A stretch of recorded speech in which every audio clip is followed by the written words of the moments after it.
Hi and welcome back to the channel. So yeah, got the familiar faces with me. So yeah, do you guys want to introduce yourselves as usual? Hi, I'm Joey.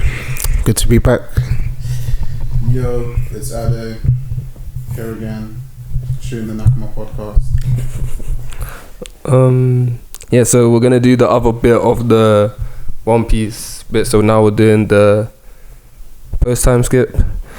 So yeah, we're gonna get right into it. So what do you guys want to start with? The best one or the worst one? Let's start with worst, Right. and then get to best, I guess. So what do you think is the worst one? So this is post time description. Yeah, first time skip. You established. I'm gonna. Okay. Oh yeah. This might be controversial, but I think Fisherman Island. I don't think that's controversial. Oh, you agree? Yeah. Not that I necessarily agree, but I don't think that's controversial. I think a lot of people I feel like that being basically the second arc post time skip. I think.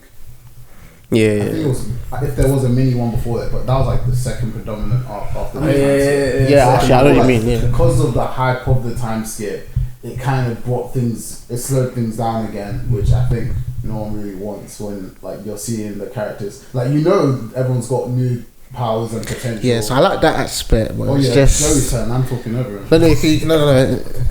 Interject when you need to, but like, it was just I like the bit when they got all their new powers and stuff. They leveled up and like you can see the obviously with Luffy's conquerors, isn't it? That was good. That's probably that the best. That was just like iconic. Yeah, like I replayed that bit so we did, but it's just the bad guy's name again. That Fisherman. That's how Hoodie. Yeah, Hoodie. But that's. I mean, it was just what was it? I think it was steroids. Oh yeah, that's what he was on. Like, he was just a disappointment, but at the same time, I guess like Oda had to portray the Straw Hat new strength, so it had to make him look dead. But at the same time, what do you guys think? You go next, Darius. So I agree with Joey that it is probably the worst arc in post time skip, but I know this sounds weird. It's probably one of the best written, because in the sense of like the history behind it, and then the ancient weapon of Poseidon, So and then world building, the writing, the world building. But in terms of the arc, as like, I think we think of, because it's a shonen anime, we think of the arc as shonen as fights.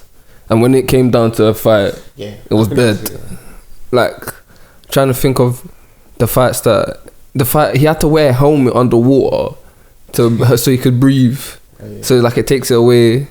And then the whole thing with Sanji was kind of annoying with his nosebleeds all the time when because he was in New Nakama Island. 10 times. Plug for Nakama, but well, because he was with all the But the memories or something. No, I remember.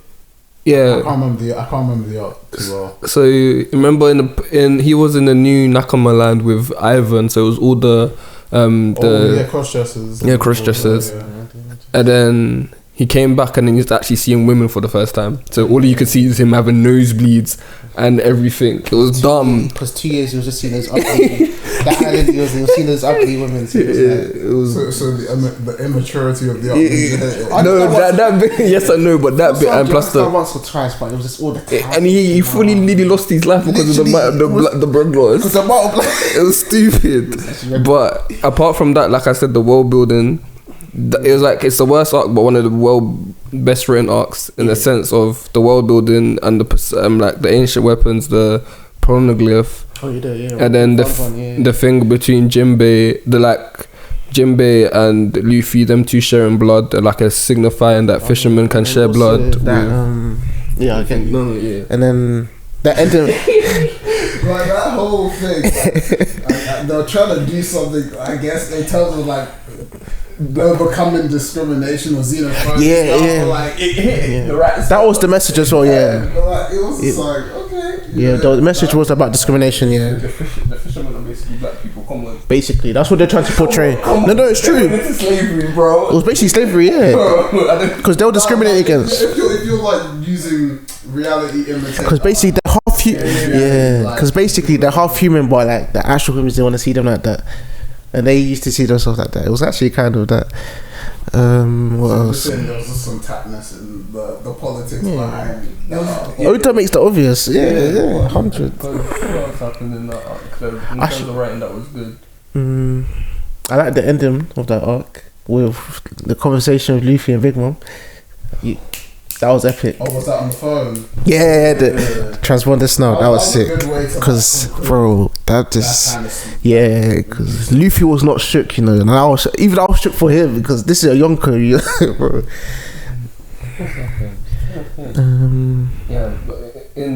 And that's when they like they introduced a new world to us now. Yeah. So that's when that was also good. For me, like it was between this arc or Punk Hazard. Like with Punk Hazard, I remember at the time watching it and thinking like, I don't know if I was just disappointed at the case. I low-key agree. Yeah, I low-key agree. It just kind of like I'm seeing the pace. I think it was the pacing. Caesar, it's called Caesar Clown. Caesar.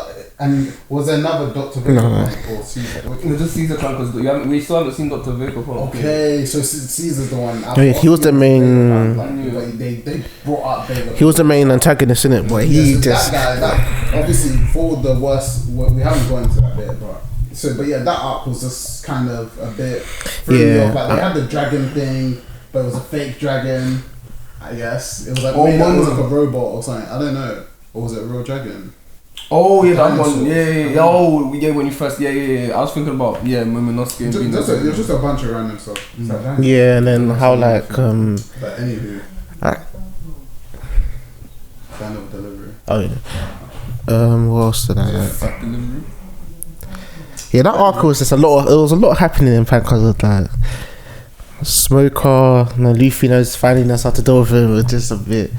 Again, I think that's probably in terms of writing as well, and fights. I probably think that's probably the worst arc. Yeah, fights were terrible. Yeah, Punk Hazard. It was too easy. Because with, like I said, with the fighting, in terms of Fisherman, that's probably the worst. But the story kind of saves it. But with Punk Hazard, the story is kind of dead. But actually, it set up the whole Dressrosa. Yeah, that's the only good thing about it. Yeah, it set up Dressrosa, yeah, because it was like sets up the whole giant thing. And what's happening? I can't say what's happening now and when, kind of. Oh yeah, it does because So that. Yeah, no. So with that, your Fisherman Island or that for me. Yeah, definitely. I agree. I appreciate what they're doing, but it's just like if it's based on the categorizations of what we're discussing, you know.